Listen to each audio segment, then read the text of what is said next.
Trump threatens to use his veto as the Senate votes 59-41 to repeal his declaration of a national emergency at the border, with Marco Rubio and Mitt Romney leading 12-strong Republican rebellion. The Senate voted Thursday to terminate Donald Trump's declaration of a national emergency on the border in the most significant legislative rebuke he has suffered as president. The 59-41 vote included 12 Republicans who backed the president to support the measure, which had already cleared the Democratic run House. The most prominent rebels were Marco Rubio and Mitt Romney.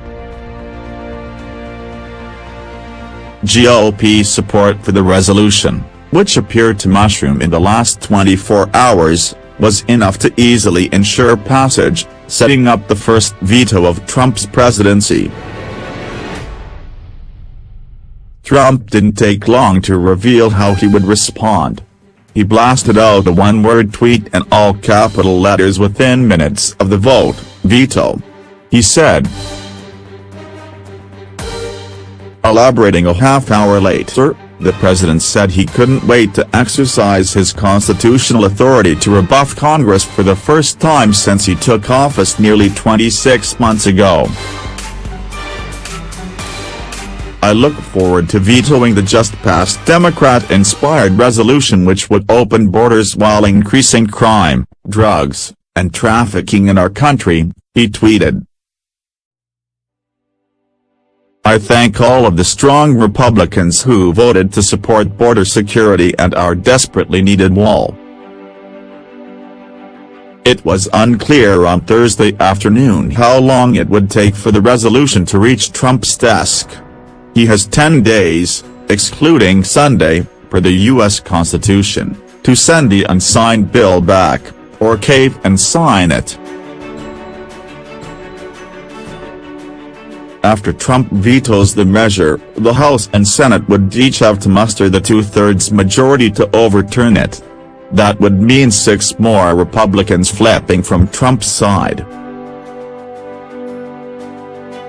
The measure would have the effect of terminating Trump's use of the National Emergencies Act to reprogram funds to build a border wall, despite a standoff with Democrats during the government shutdown that resulted in Trump being denied the $5.7 billion he was requesting for that purpose.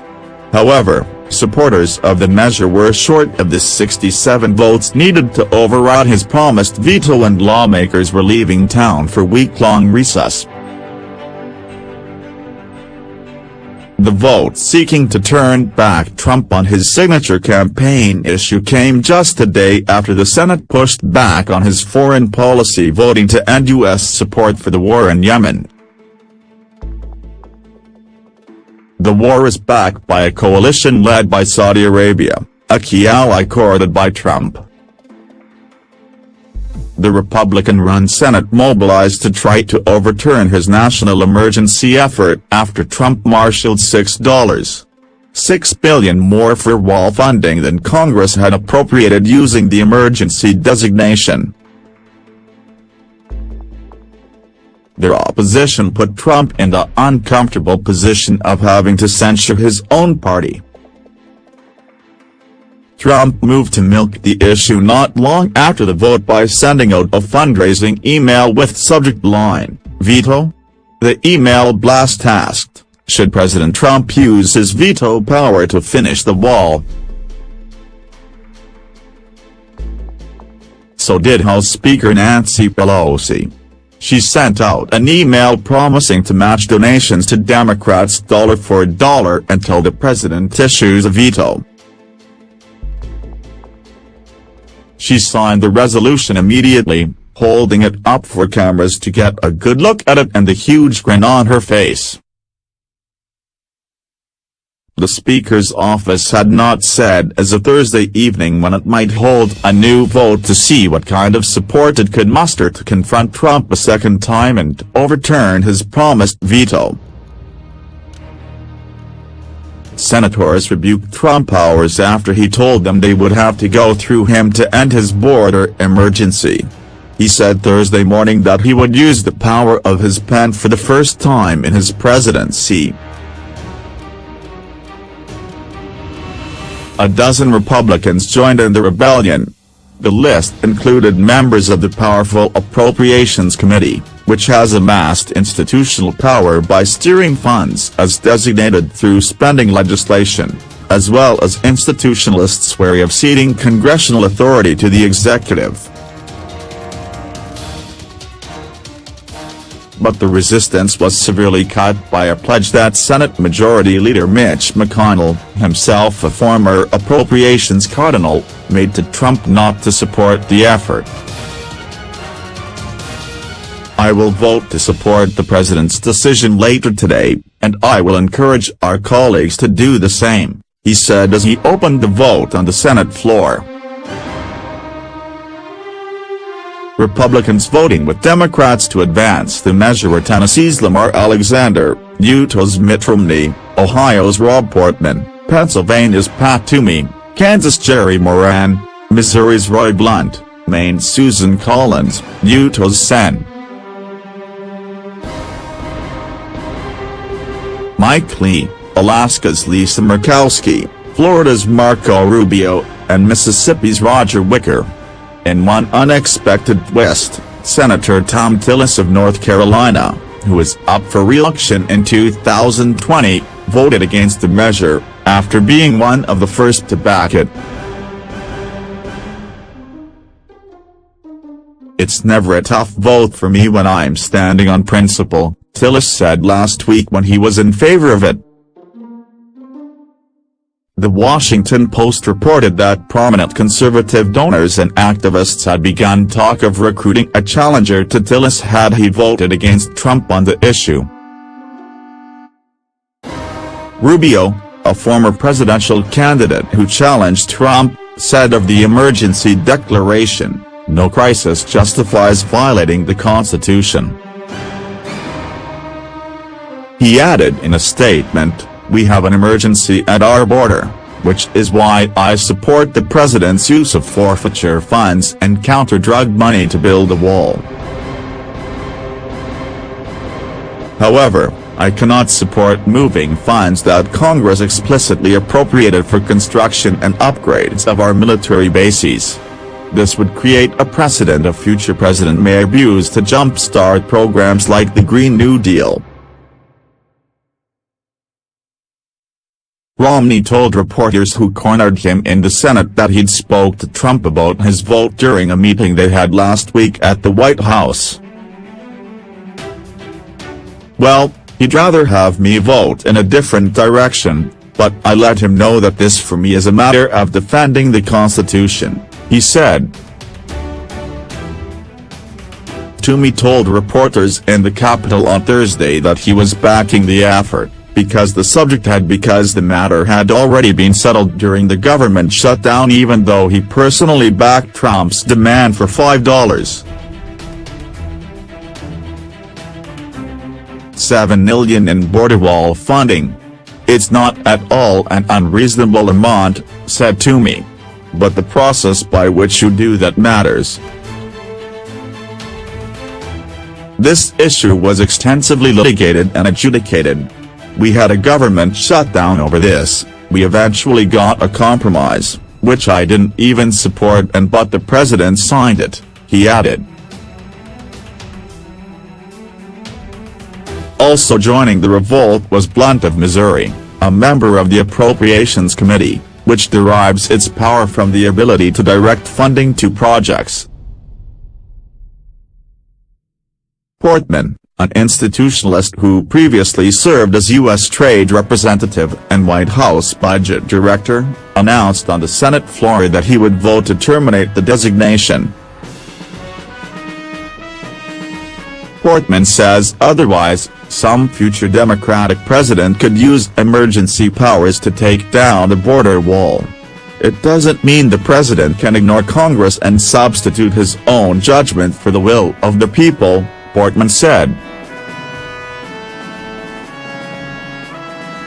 He said he didn't think the purpose of the National Emergencies Act was to circumvent what Congress and the President have agreed to through duly enacted legislation. So I think the separation of powers is very important. So I think it was a mistake for the President to use this mechanism, he added. The House passed its version by House 245 to 182, also short of a veto-proof majority. Trump said in advance he would veto a bipartisan resolution senators plan to pass, casting it as being either for or against security, rather than a constitutional test of spending authority. It's really a border security vote. It's pure and simple. It's a vote for border security. It's a vote for no crime, he argued from the Oval Office. Trump said he would support legislation reining in executive power if Republicans support his border emergency now, appearing to make a U-turn on a compromise solution a senator said the White House had rejected. But it didn't matter. A dozen voted for the resolution of disapproval as lawmakers from his own party rebelled against his use of executive authority. Once he finally casts his veto, Trump will join a club of modern presidents who exercise their constitutional authority. President Ronald Reagan cast 78 of them, George H.W. Bush cast 44. While Bill Clinton cast 37 and Barack Obama cast 12. Two of Obama's vetoes were slapdowns of his own party. The other 10 came during his final legislative session in office. Trump refused to back down from his own promise to issue a veto after a journalist asked if he was rethinking his emergency, insisting legislators did not have the votes to override him. No, I don't know what the vote will be. It doesn't matter, I'll probably have to veto. It's not going to be overturned, he said. Senator John Kennedy of Louisiana supported Trump's position on the vote.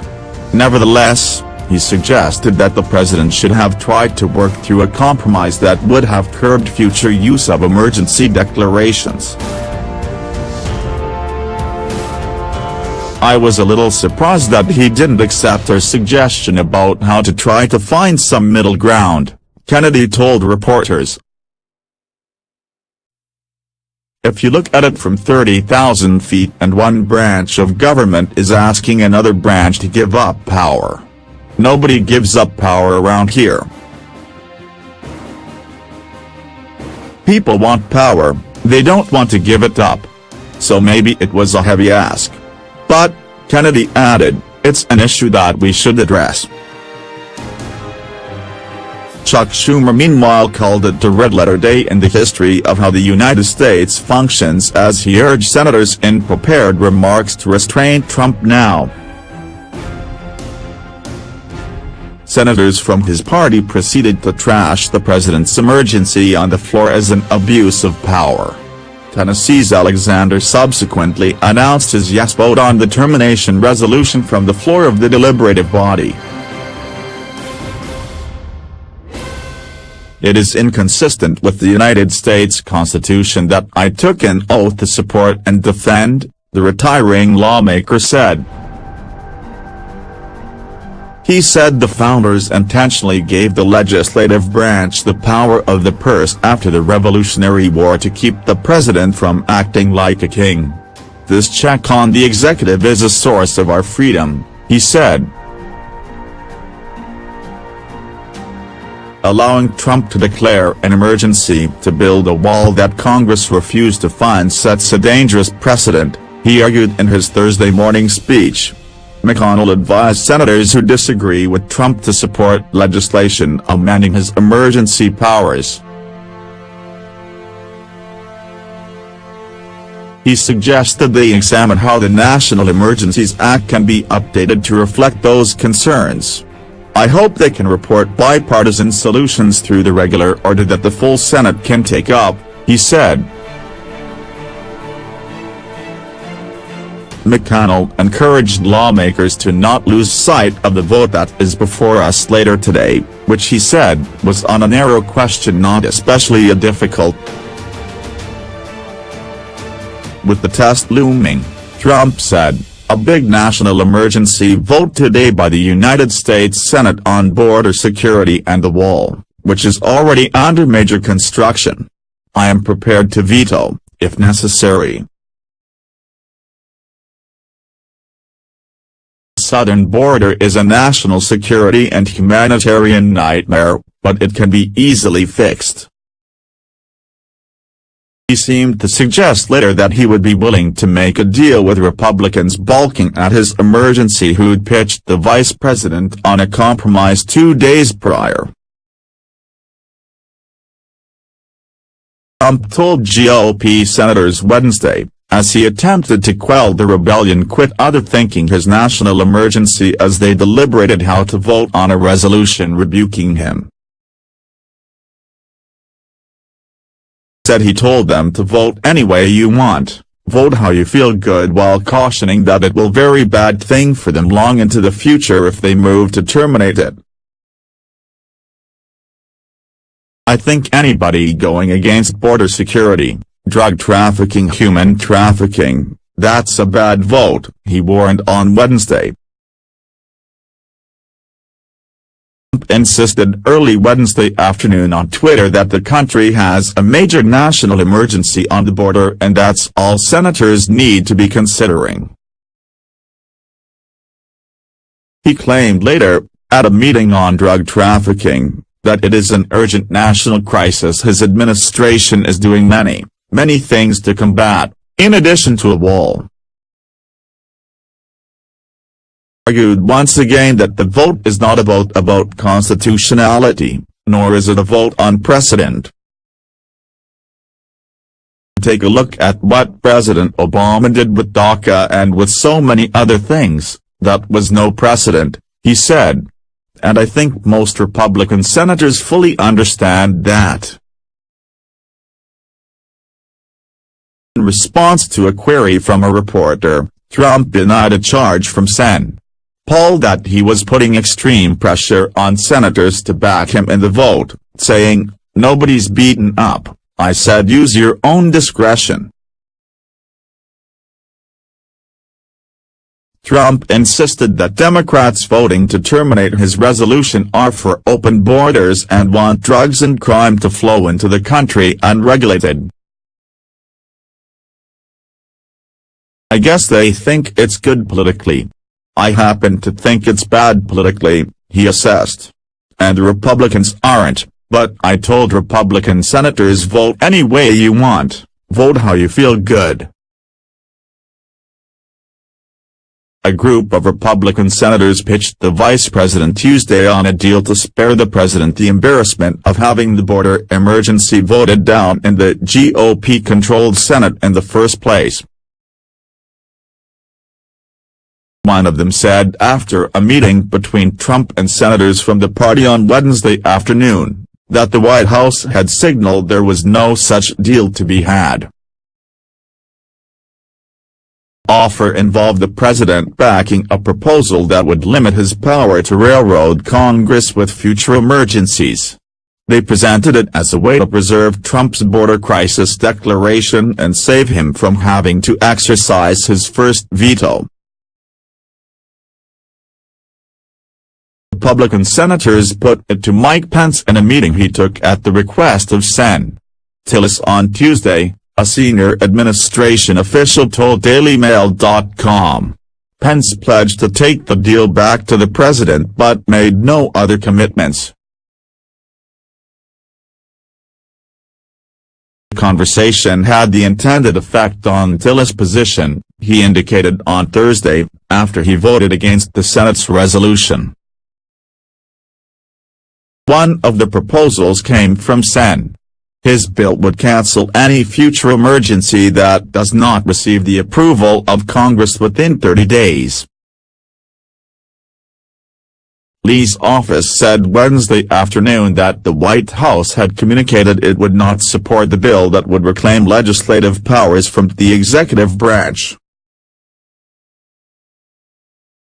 Fortunately, it appears the bill does not have an immediate path forward, so I will be voting to terminate the latest emergency declaration, Lee said in a corresponding statement. Hope this legislation will serve as a starting point for future work on this very important issue. Trump said prior to a Wednesday meeting with Republican senators, "I'll have to take a look at what they present. They are coming over in a little while to present something.